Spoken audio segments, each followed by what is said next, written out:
really shouldn't do.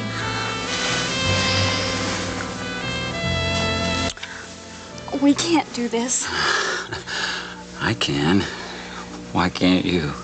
Please, I really mean it. I don't mean to be rude or hurt your feelings, but I'm married with responsibilities. I like you very much. I think you're wonderful at your job and everything, but if I lose my head, I won't be able to do business with you. And then how could I pay you back the $25,000 I already borrowed from you? Much less borrowed $25,000. Shh. Listen to me.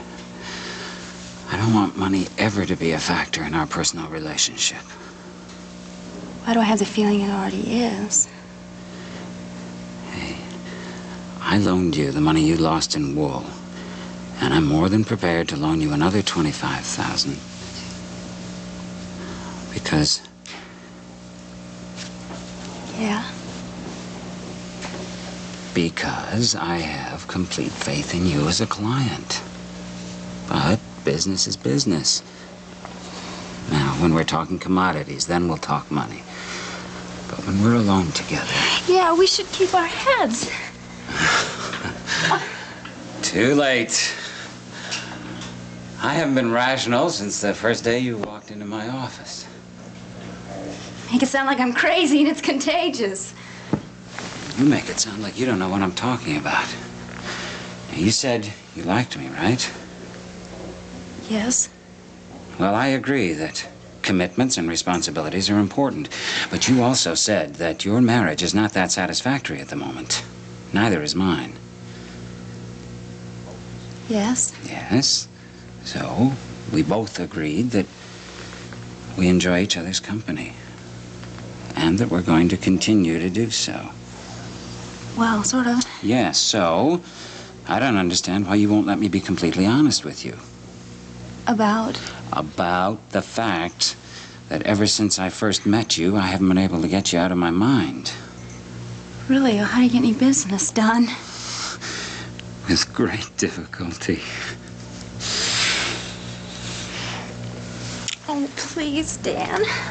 What? I'm sorry. I have to be honest with you. Part of me likes that very much, and part of me thinks that you shouldn't be thinking about me when you should be thinking about commodities. My commodities. Oh, it's very difficult being attracted to your broker. You know what? What? I think we should get business taken care of first. First? Yeah. If you really are going to be so wonderful as to loan me another $25,000, strictly on a business basis, and I insist on the collateral... Yeah, now, remember, I'm not insisting on it. It's not necessary. I know, but it makes it okay for me. It makes it business and serious if I put up the note on Ryan's, and I know that you won't foreclose or anything. Well, anyway, if I have that money to invest, then I have to figure out what to invest in, so I have to go see May. Now? Yeah, that way it'll be out of my mind and not in the way of other things, if you know what I mean. I hope I do. Yeah, so as soon as I get back in tune with Maeve, psychically speaking, I'll call you with whatever commodity is, and you can check it out and everything, okay? Yeah, and when should I expect to hear from you? The minute I know. Oh, thank you for the breakfast, all the wonderful champagne and everything. So I'll call you later this afternoon. And we'll get all this complicated business behind us, okay? Bye now. Au revoir, Delia.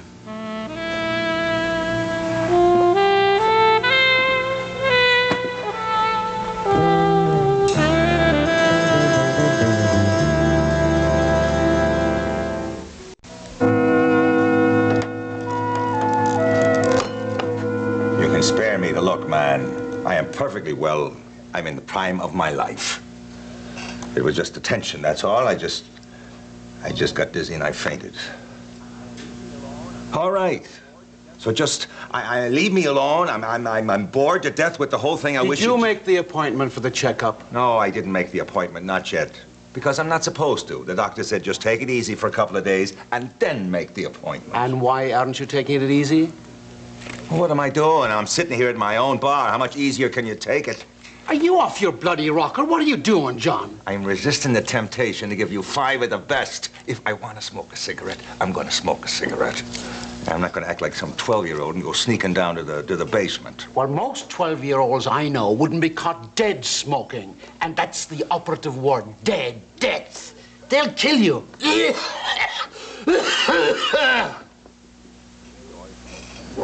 I'm going to go into the kitchen and enjoy smoking my cigarettes in peace and dignity.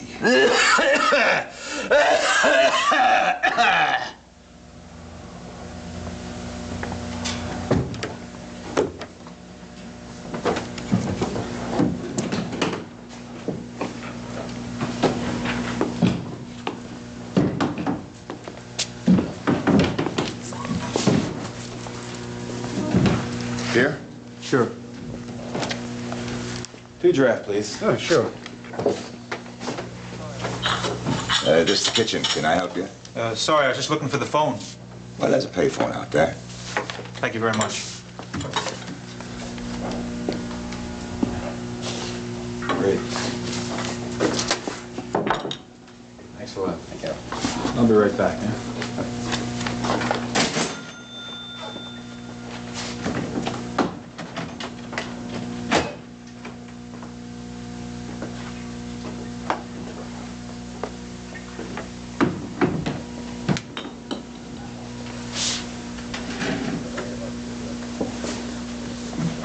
You're right about cigarettes. I shouldn't start up again. No, you shouldn't.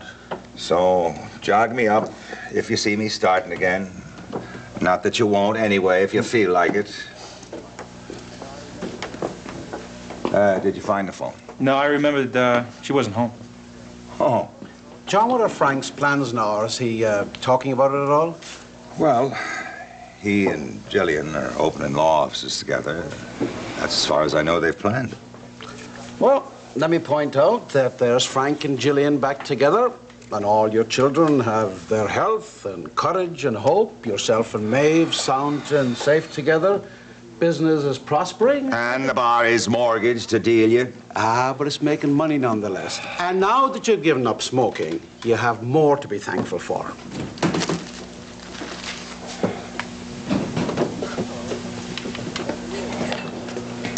Hello.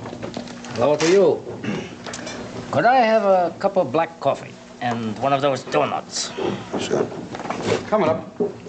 Beautiful bar you have here. Thank you. Old. I like old wood. Well, actually, I'll tell you something. This bar is older than the building itself. It was built in the 1880s. Came out of a tavern in Coney Island. Very nice. I tell you something. My wife must have rubbed in about a tanker full of lemon oil in this bar over the last 30 years. You take good care, I can see. Yeah, well, Nolan Ryan, huh? Any relation? well, I guess all the Ryans are related way back there. I mean, we all come from Tip. At County Tipperary in Ireland. Nolan Ryan is a very special friend. He always makes it a point to drop by when he's in town. Still the best fastball in the league. Hey, he almost made it, huh? With that record? Right. See, when the Angels were in town in July, I says to him, Nolly, next year you're going to get your 6th no-hitter. And he says, okay, Johnny, you got a deal. You're Johnny Ryan. That's right. Senator Ryan's father. That's right. May I say that I'm very sorry about what's happened to your son?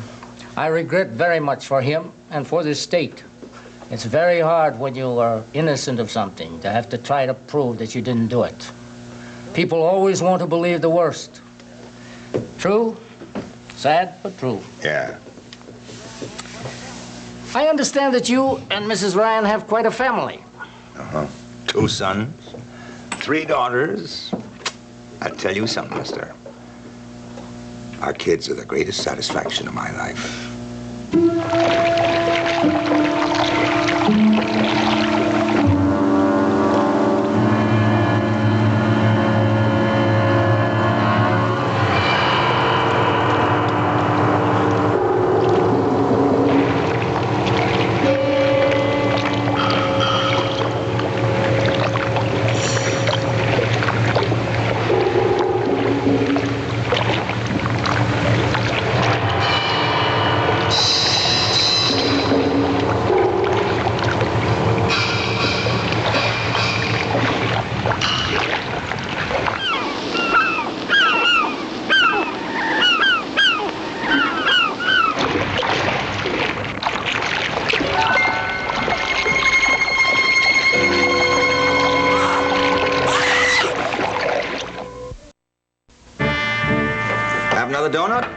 house. Don't mind if I do. All right. Who's your supplier? I married her. No wonder. You in the business? I own a restaurant in Brooklyn. Family place. But I don't do the cooking, all of it. Only what I enjoy now. But I'm there all the time. It's my life, you know. You don't have to tell me, mister. Hey, what are you doing uptown? Here, a cigarette. No, thanks. I quit. Hi, is Maeve around? No.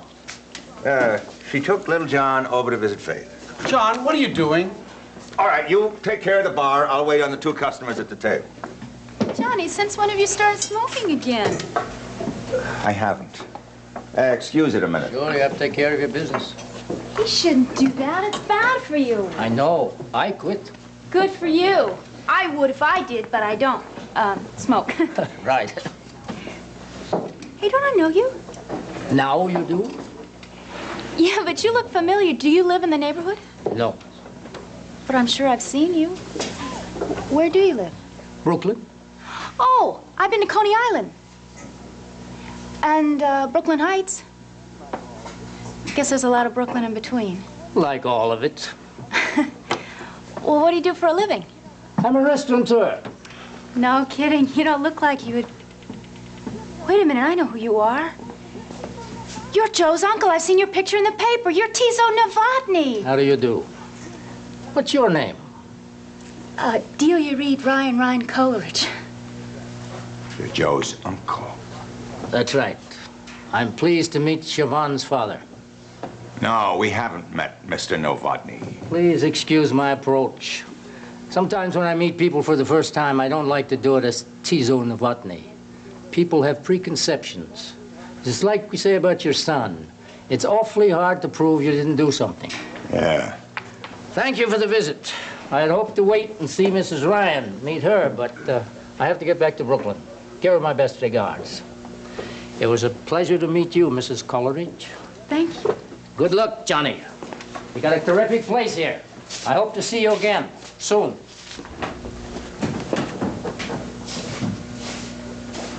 I'll be damned. Well, what was interesting to me is how chummy you were with him till you found out that he was Tizo Novotny.